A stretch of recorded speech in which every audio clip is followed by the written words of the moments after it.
Hello from beautiful Cat Harbor, Catalina Island. We got in last night around 6 and we tried to find a place to anchor, but it's pretty much all moorings. And outside the mooring field, it's like 50, 60 feet. And also on the charts, it said that it was a foul anchor zone. So to avoid all of that, we just picked up a mooring. Right now it's winter rates. So it's $150 for 2 nights, which sounds like a lot, but then you get 5 nights for free. And since we're gonna be here a while, we decided might as well. Plus it's transferable. So if we decide to go to 4th of July Cove, Cheoy Harbor, or anything like that, we can just grab a mooring there. We figured that it would work best for our situation. We are just going to load up the dinghy, go to shore, and explore because we have never been here before. Although stopping at Catalina wasn't part of the plan, we couldn't leave the country without Starlink working due to my job. So we made the most of the unplanned stop with our pals and soaked up all the island goodness. It's like sauna on our boat. It's great. That's awesome. Santa Catalina is one of California's Channel Islands that lies southwest of Los Angeles. It's known for its wildlife, dive sites, and hiking.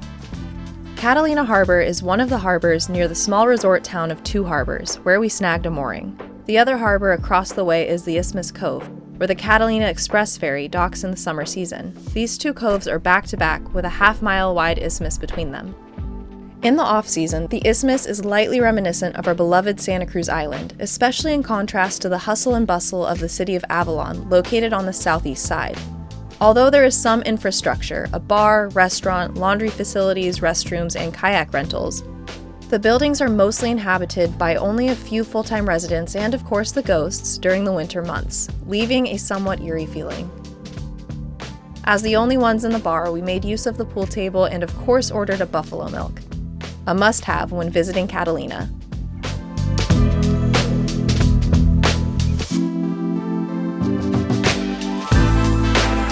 One of our favorite parts about boat life is being immersed in nature. We spend as much time as possible outside. So while waiting for our parts to arrive by mail, we kept busy with exploring all Catalina had to offer, starting with a good, long hike where we came face to face with one of Catalina's most notable residents, the bison. Back in 1924, 14 bison were brought to the island for a movie production, and afterwards got pretty busy populating the island, which led to their 150 descendants that reside there today. The Catalina Island Conservancy maintains Catalina's American bison herd as well as the island's landscape, keeping the natural magic of Catalina alive and well for all to enjoy. Whew, so we are hiking the Trans Catalina Trail, I believe, not the whole thing. Just the part from the isthmus to, forget the name of the peak we're going to, but our friend Peter basically grew up out here and knows a lot about the island and all the places to hike. So he's out here showing us around. Chris is down there getting some photos and I'm trying to catch my breath.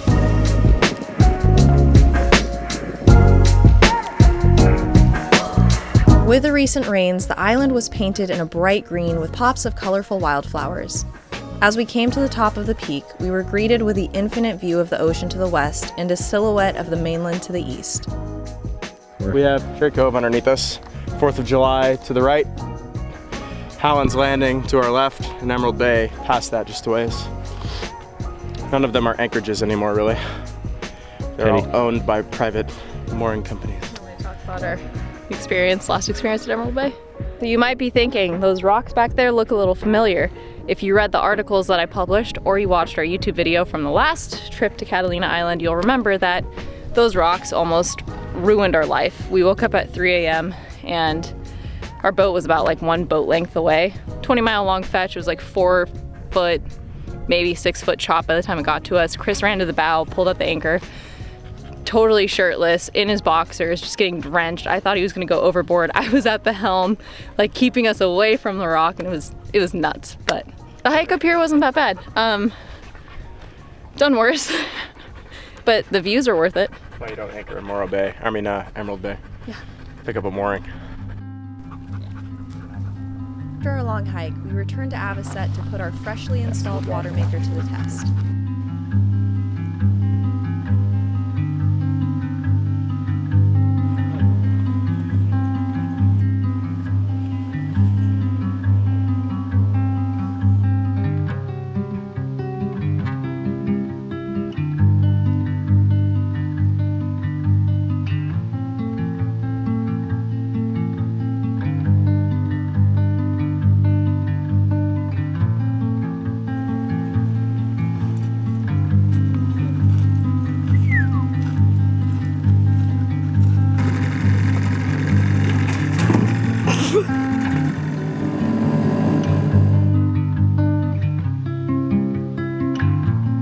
So we wanted to test the water maker when we were in Morro Bay, but because of the storms, the water was really murky and gross and we didn't feel comfortable testing it out there. So now that we're in Catalina Island, where the water is crystal clear, we are very confident that it's going to work just beautifully.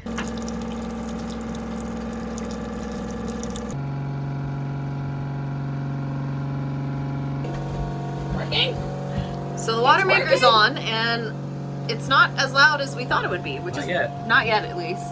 So, so far so good. With topped off tanks, we invited Peter and Olivia over for dinner and games. The perfect way to spend our final day in Cat Harbor before our next unplanned adventure. This wasn't part of the plan, obviously, the mustache and the fact that we're in Catalina, but we are. We had some stuff get shipped to us that we really desperately needed, like our Starlink router that is no longer working on board, and our Sigma drive for our engine. They just notified me that they're there in Avalon, so we are going to hightail it out of Cat Harbor right now and sail somewhat, probably motor most of the way over to Avalon. We have a nice easterly right behind us, so we're actually going to sail off the mooring. I think that'll be fun.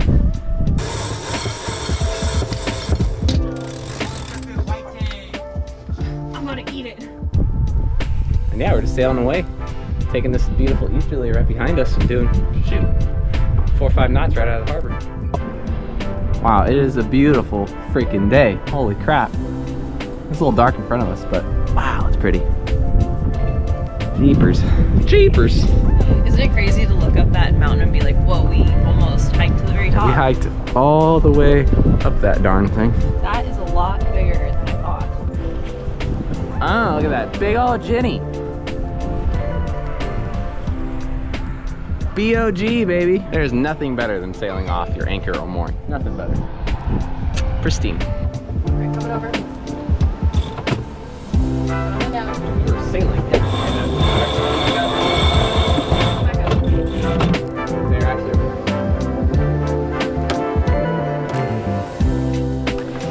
Sure is blissful for the moment, but yeah, we'll see what happens. I'm trying not to take it personal, but the fact that the rain has followed us pretty much throughout all of California, I'm starting to feel like Mother Nature has a vendetta against us. We're here pulling into Avalon and it just started to rain again. So We're pointing so well. We're pointing 30 degrees off the wind right now. I mean, that's really good. And still making 6.5, 7 knots. This boat is great. I love this boat.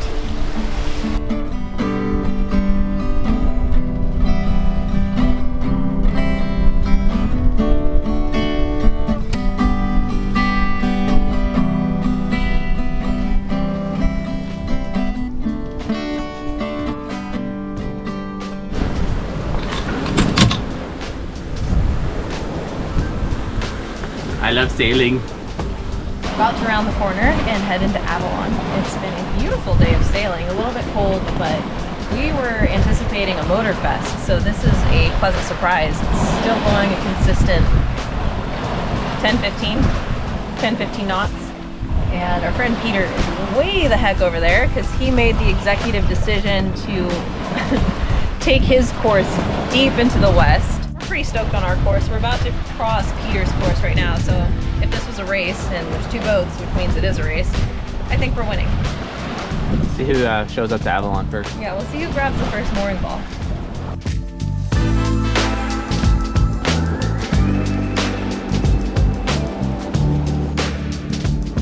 Hello, Avalon.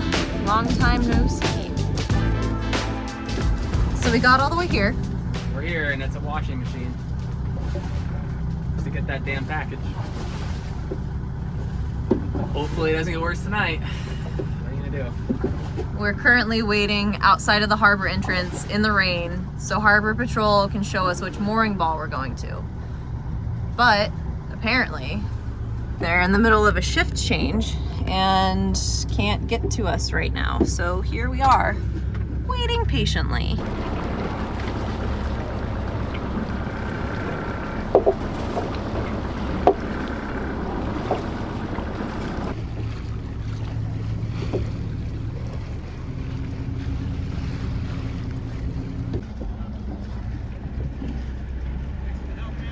As soon as we were secure to the mooring, we launched Winglet and Chris made a mad dash to the post office to retrieve our mail that contained our ticket out of California.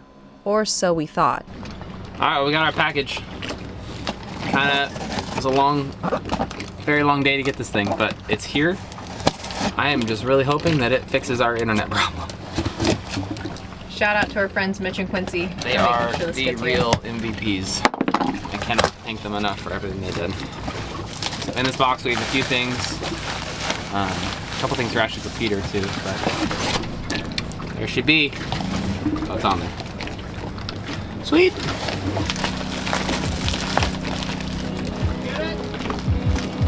Peter came over for the moment of truth, and when we plugged it in, we were shocked. Still no signal. Tired from a day of transit and weather, we decided to table the diagnosis process for the following morning.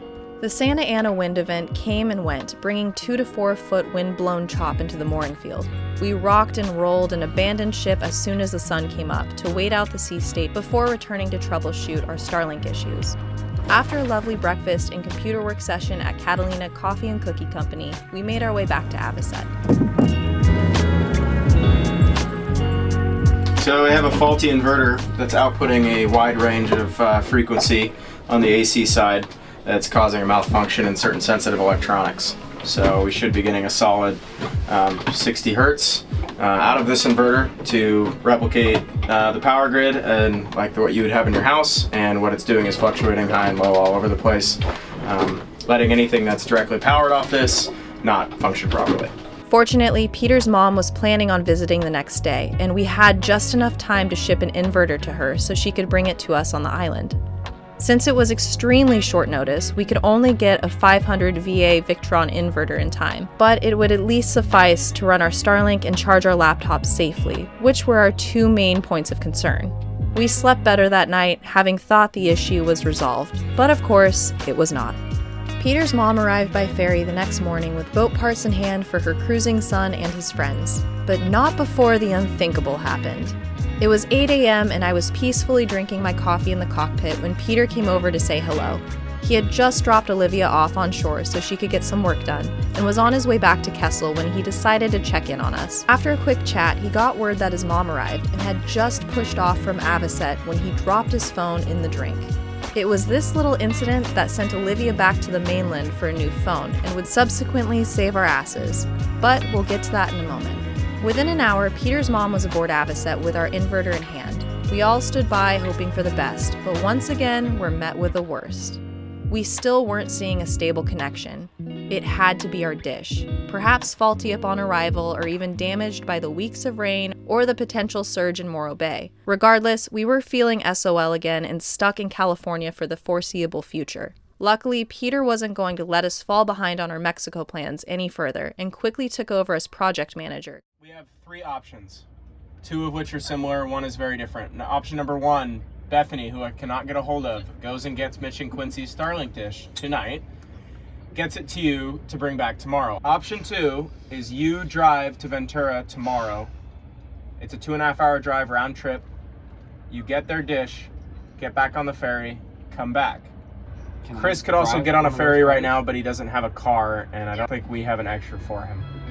If all went according to plan, we would be Mexico bound by the following day, so we decided to spend our last night on the town, soaking up our final moments in the States.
Well, we got our not new, but new to us dish. The pair to their router now is on board too.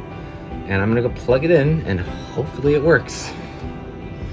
That's all I got for you.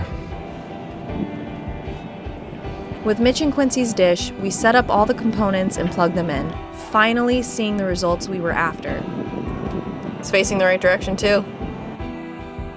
We are all set to go. Got Starlink working because we have the best friends in the world. It's time for us to get the hell out of the United States.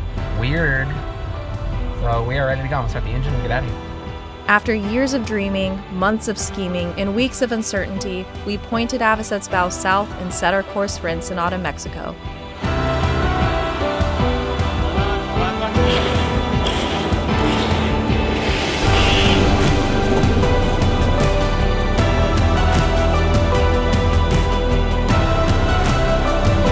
As the rugged shape of Catalina shrank off our stern and snow-capped mountains of California's Sierra Nevada disappeared, we knew we were getting closer to the promised land. But first, we had a 130 nautical mile sail ahead of us. And that story is next on Sailing Avocet.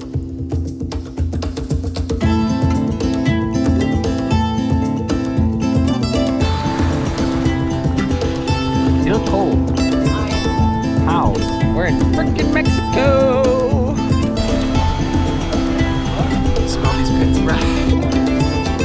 Okay, so we hit a little bit of a snag.